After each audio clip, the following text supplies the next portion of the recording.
Say, Ken. Yes, Edgar? Speaking of early morning grouches reminds me, have you heard any more from those bickering Bickersons? Did they ever get to her uncle's house to hear the reading of the will? Oh, yes, Edgar. There's quite a story.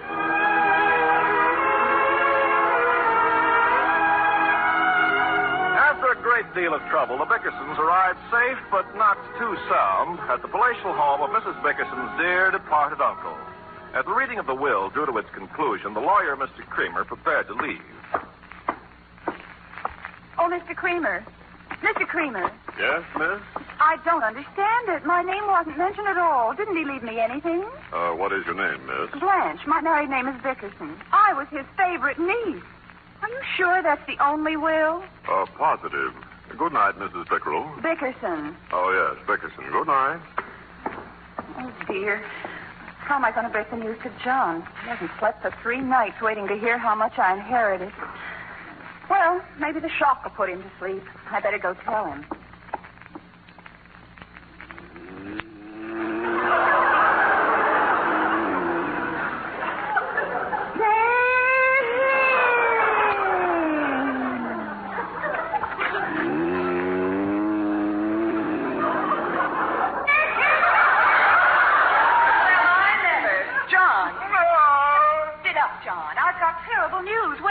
Wake up, Blanche. What's the matter? What happened, Blanche? I've been cut off. Well, put in another nickel. What are you talking about? What are you talking about, Blanche? What time is it? What's that moose head doing on the wall? Blanche, where's my bottle of bourbon? It's where it always is, pinned to the back of your pajamas. Why does everything look different? What's the matter with you, John? We're not home. This is my Uncle Thurman's house. They read the will, John. That's good. Put out the lights. Don't you want to hear what I got? Sure. What'd you get? Nothing. He cut me off without a cent. I told you. Blanche, I warned you 50,000 times. You build up a lot of dreams. I suppose our whole marriage will go on the rocks now that I'm not an heiress. Well, what kind of talk is that? I just feel it'll cause trouble. How do I know you'll stick by me? I'll stick. How do I know? I'm stuck. Why don't you stop fiddling around that mirror and put out the light? I have to get undressed, don't I? Well, take your dress off. Why are you plucking your eyebrows at this time of the night? I'm not plucking my eyebrows. I'm taking off my false eyelashes. False eyelashes? Yes. I didn't know you had bald eyelids.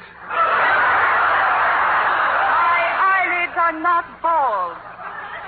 Just my lashes are short, and they don't bring out my eyes. Lots of women use false eyelashes. Well, throw them away. You don't need anything to bring out your eyes. Really? Really. I'm satisfied with the way they bulge now. That's a fine compliment. Oh, hurry up. Blanche, I'm groggy.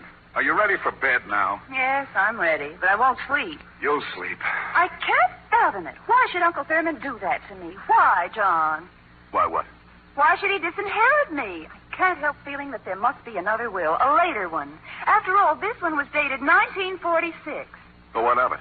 Why would a man make out his will in 1946 and then decide to live until 1948? Very inconsiderate. Stop thinking about the will. Tomorrow we'll be home and it'll be out of our lives completely. Wish I was home right now. I wish you were, too. What's that? Nothing. Good night. Hope everything's all right in the apartment. Did you lock the front door before we left? You put fresh sand in the cat's bed? Fresh sand. Hope you cleaned the canary's cage. I didn't have to. Why not? I hung it upside down. That's terrible. Why, that's awful. That poor little bird is liable to fall through the wires, and who'll take care of him? The cat will take care of him.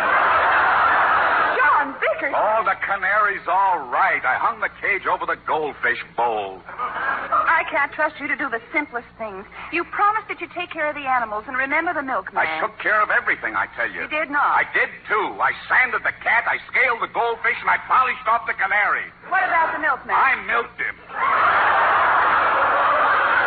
What do you want from me, Blanche? Why don't you let me sleep? You know I have to get up early. I have to travel 80 miles to get to work.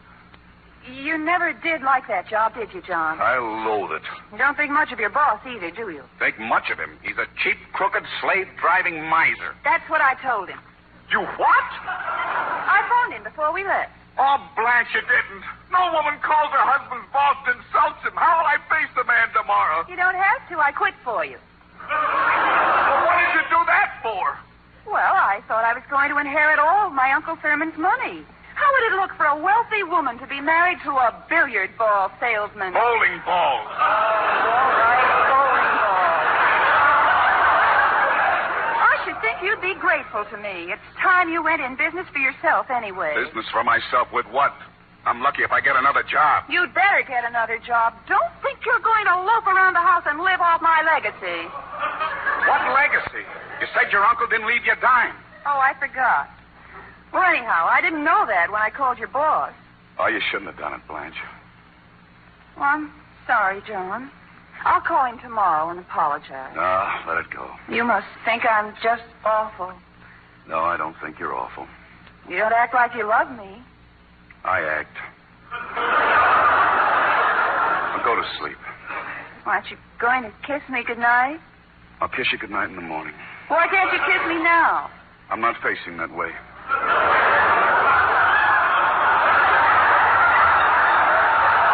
Let me get some rest, Blanche. I got to get up in the morning and look for a job. There's only $600 in our bank account. 400. The 600 I checked it Friday. You didn't check it Saturday. I drew out $200 You drew out $200? to pay for my rumba lessons. What rumba lesson? I enrolled with Arthur Murray. It's the most wonderful course, John, and you should... Blanche, how could you squander my money like that? I deny myself everything.